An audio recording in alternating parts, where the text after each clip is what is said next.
So trading activities finished on a modest note last year at the NASD over-the-counter securities exchange, with its market capitalization rising some 70%. The past year also saw the exit of the exchange pioneer CEO Bola Jomale and the entry of Eguarekhinde Longe as the new helmsman. The NASD CEO, Longe, is live with me here in the studios for a chat to review the past year, what is on his agenda, as well as outlook on the new year 2023. Great to have you here. This is your first time of stepping in here. Congratulations. Thank you. Congratulations. You came into office just about 7 months ago or thereabout. But again, the whole of last year. Summarize the 2022 trading year for me at the NASD OTC. So it's mixed results. I think that the first place to start from is that our market capitalization jumped. It traded for a significant period. It was for a significant period above ₦1 trillion, but it closed at 936 eventually. The other indices dropped. The NSI dropped by 4%, 4.4%.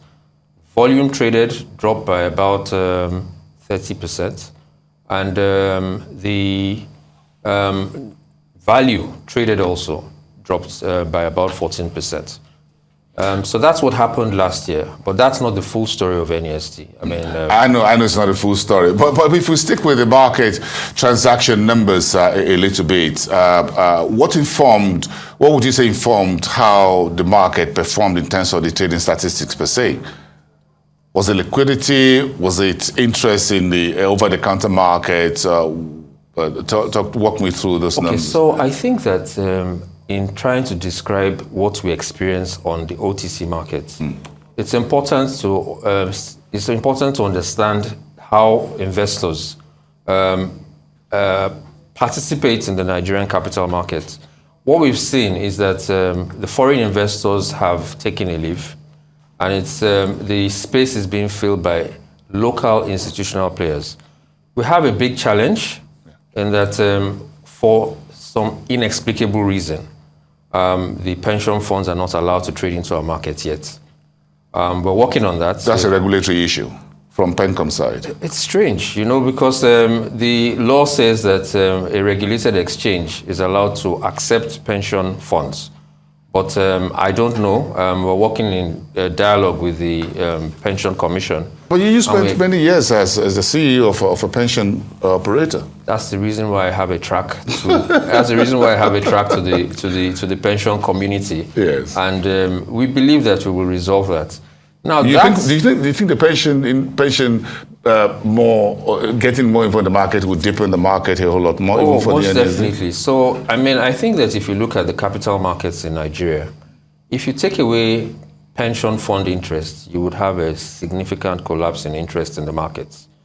So if you take that investor block away from the OTC markets, we are going to be challenged with small retail investors.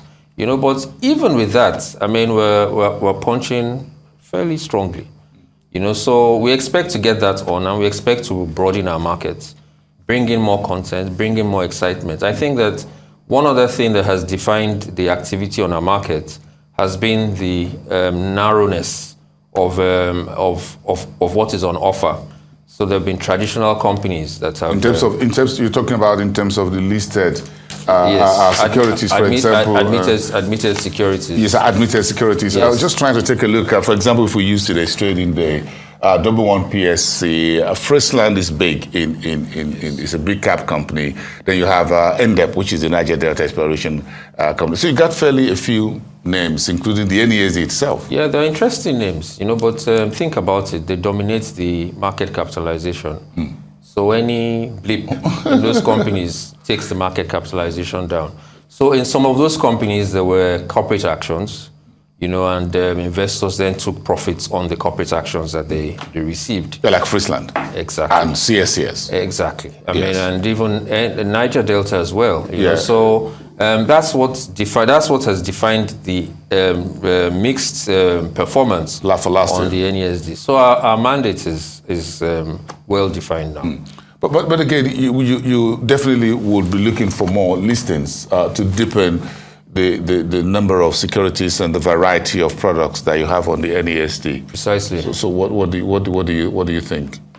So we have taken a look at what we stand for, taking a look at our positioning in the capital markets, and we see ourselves more as an institution that should discover unique value, uncover this unique value and bring it to the fore and see how it grows both on our markets and perhaps on bigger markets.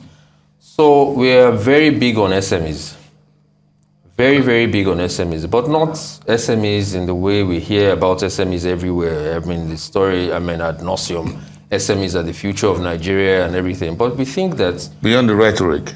Exactly. We have an angle to this. High growth SMEs. One of the key things about SMEs is, first of all, apart from funding, there's capacity. We all know that. But a very critical factor that needs to be unlocked for SMEs is route to market.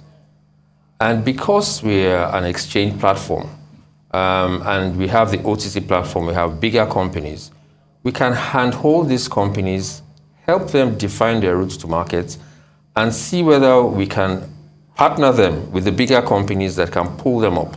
So you begin to speak about things like supply chain financing. You begin to speak about things like how they can get their books right, and how they actually define what the market wants, aggregate them and see how you make them resource the market. So you're not just interested in what you call the listing fees? No, that will not be enlightened self-interest. We need to move away from that. We need to build. Our exchange is hungry. We're not satiated. So there's a lot of work that we need to do. We are looking to expand, and so we're not really just transaction related. Let's go back a little bit to the pension. Why the pension folks should be a little bit more interested in the market? Why is not Pencom a little bit skittish or a little bit slow in saying, look, give more access? Do you need to go through, or do you need to talk to SEC? Who do we need to talk to? I think it's awareness.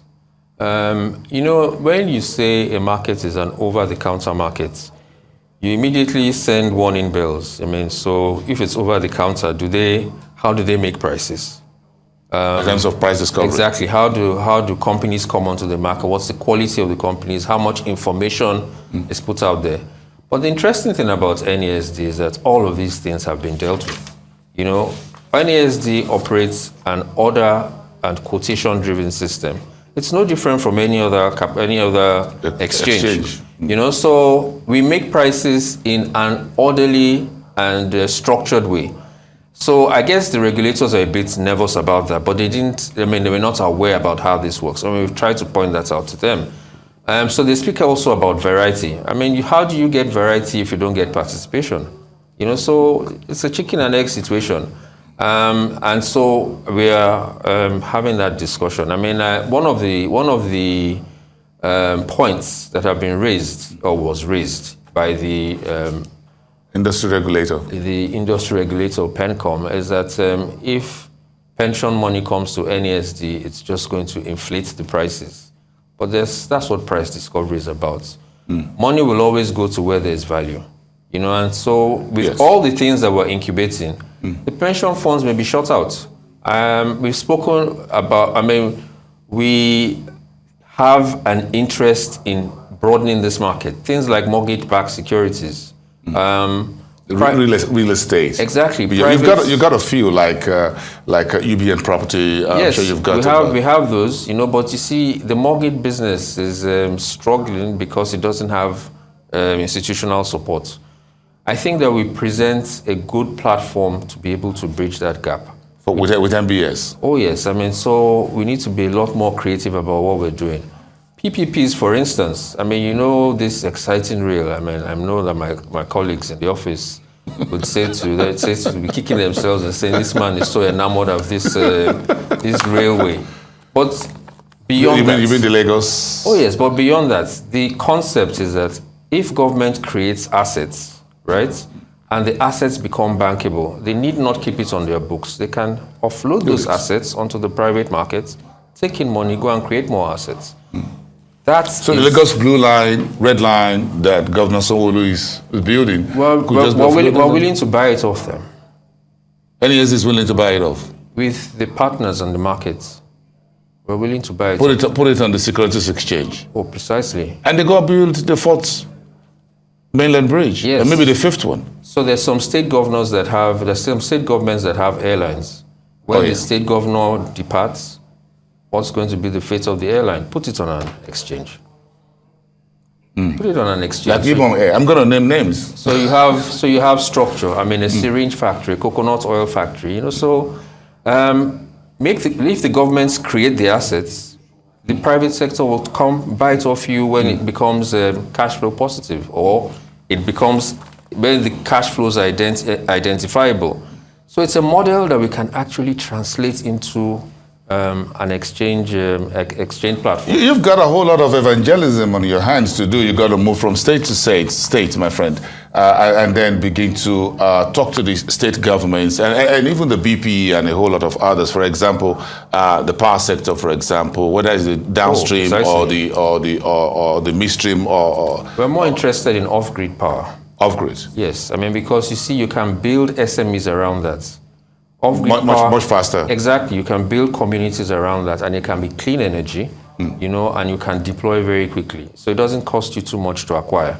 And the impact is very significant. You know, so we're working on that as well. You took over just around June, and I'm trying to find out the transition of leadership at the NASD from Bola Ajomale to yourself. Yes. Both of you who'd been colleagues on the securities market for many years and in decades as well. So both of you were floor traders. Yes, indeed. Yes, indeed. So unlicensed broker dealer as well. So market professional. So I understand that smooth transition of leadership, being the pioneer. But again, you stepping into a 10-year of Bola Ajomale, how has it been? Still 7 months down the line, and you're taking the NASD OTC securities line to a brand new full year of your own tenure of the first part. Okay, so you remind me of how big the shoes that I've had to fill are. Bola did a fantastic job. He had to hew through very thick rocks, you know. So there's a foundation. I often say you don't use the same general for every war. The war he had to fight was very different from the war I have to fight now. I understand. You know, so I think that his transition has been smooth. He incubated me for almost 8 months because I joined in November of 2021. You know, so I learned all the nuances of the organization, and there's a lot to learn on an exchange platform. It's not the same as being a trader on the floor. It's very different. You know, so he put me through those paces, and that foundation is what we are building on, but then there is a lot more because our major objective is to integrate the capital markets, the exchange platform with the larger economy. So things like entertainment, create the creative industry. And those are areas of focus. I mean, we also spoke about the mortgage and housing sector. We are going to be very impactful in those areas. But we're also going to look for bread and butter opportunities. I mean, while you're trying to be innovative, you don't want to die. So we're going to look for companies. I mean, perhaps in the discos and the gencos as well. The juicy ones. Yes, indeed. Yeah, so this is a very interesting year, 2023. Tell me about, are there a few developments you're watching in the broader economy for this year that could shape your vision for this particular year, which is an election year and your transition on the political side of things? Do you think there will be some impact? Yes. What is? So everything is very scary. It all looks very scary. Inflation is in an upward direction. Interest rate. The interest rates, I mean, the exchange rates, government revenue is challenged. But I think that for us, let me start from me and then speak about how we approach this in the organization. I think that the Nigerian problem is not a problem of lack.